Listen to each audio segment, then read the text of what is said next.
along as we return to the Fifth Estate.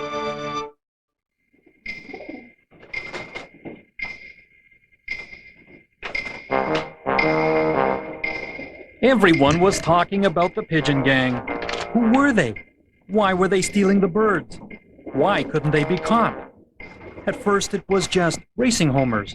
Then the gang switched to fancies. That's a fancy name for show pigeons. How many birds were stolen from you? Close to 70. 70 birds? Yeah. Tom Zengel wasn't your typical pigeon fancier. He was a real tough customer, a former semi-pro football player nicknamed Killer.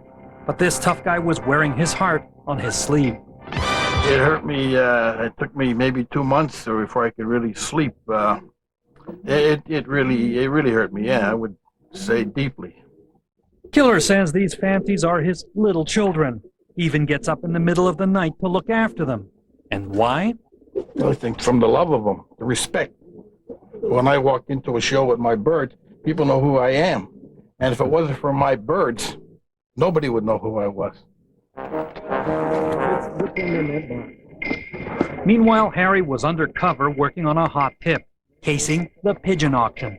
20 cents, 25, 35, I'm gonna get 5, 25, 25, I'm gonna get 5, I'm gonna get 5, I'm gonna get 5, I'm gonna get 20 cents on, I'm gonna get 30. The locals were all there. Lots of men wearing lots of hats. Is your name Middleton?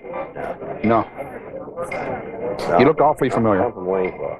Oh, are you really? Right up the road. Harry's gut instinct told him he was on the right track, but the locals weren't talking. They had him made.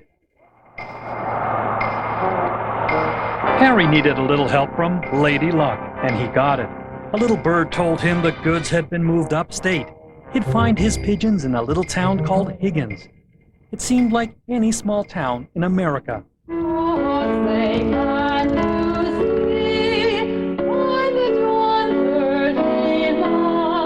But Harry found out that this little town, in the shadow of the Appalachian Mountains, had a real dark side.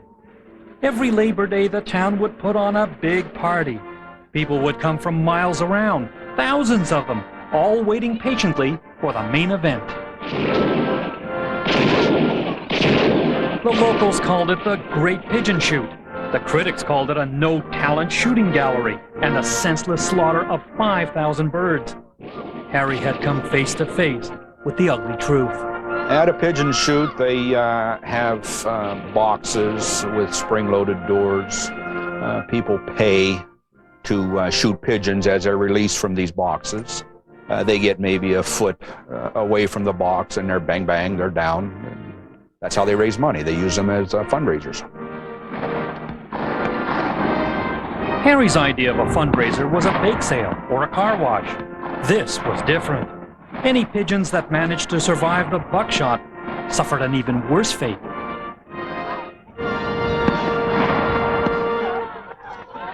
It was quite a scene. The animal rights people were there, climbing over cars and trucks and doing their best to rescue some of the wounded pigeons. What does hating blacks have to do with you being here? I'm not out here. Even the Ku Klux Klan was getting into the act. Are you an animal lover? Are you one of the activists for the It doesn't really animal? matter what I am. Yes, you are. I saw you last. You're the lady that ran in and saved the pigeons. I did not. Yeah, don't give me that crap. I did not. I know you. Jesus. Get out there and jump out there when they're shooting a gun. I'd love to see it. Hold on a second, buddy. Oh, geez, that is scary. I got my eye on you. In the midst of all this, the cold, hard truth and Harry's worst fears confirmed. The kidnapped pigeons had been found all right, but they wouldn't live to tell the tale. The thieves had sold them on the black market. Thousands of dollars of talent, sold for just a few bucks a head. What kind of person does this? To be a little harsh, I would call them pukes. Low life.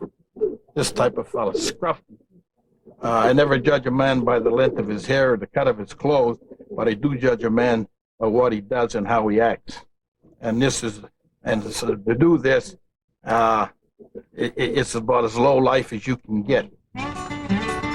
According to Harry's stool pigeons, the kidnapped gang had taken the money and run, and were still holed up deep in the backwoods. However, when we showed up for a little visit, the ruthless gang didn't exactly live up to their reputation. Things were pretty tame, and the man they call Mr. Big, well, he certainly didn't look much like a criminal mastermind. Meet Rick Middleton. You ever eat pigeon? Yeah, What does it taste like? dove, pheasant, quail, a little bit, He's a connoisseur of sorts, a man who knows his pigeons.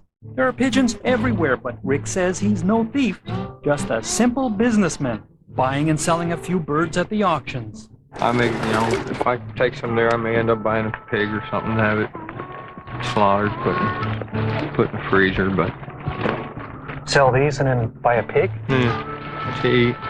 Oh, that's... When he's not thinking of lunch, Rick dreams of getting into legit pigeon racing.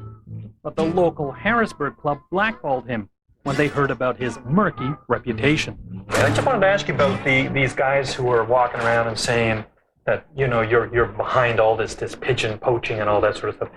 When you hear that kind of stuff, does that really bug you that you're the guy they're pointing the finger Well, at? it does. I'm sure that had a lot to do with why I couldn't get in the Harrisburg Club to fly, but what can I say? They've been together for a while, and if that's what they think, that's what they think, but I had nothing to do with it. Harry figured it was an open and shut case of aggravated assault and bird homicide. But the cops said Harry's evidence would never fly in court. So the investigation continues. He's convinced that sooner or later the thieves will make a mistake. And when they do, Harry Kreitzer, Private Eye, will be watching and waiting. You ever feel like giving up? No. No, somebody once told me I'm about as tenacious as a pit bull. I think I'm starting to believe them. I don't want to give up. I promised these people, even on a $500 retainer, that we would bring these people to justice. That's our program for tonight. I'm Victor Malarek. For all of us here at the Fifth Estate, good night.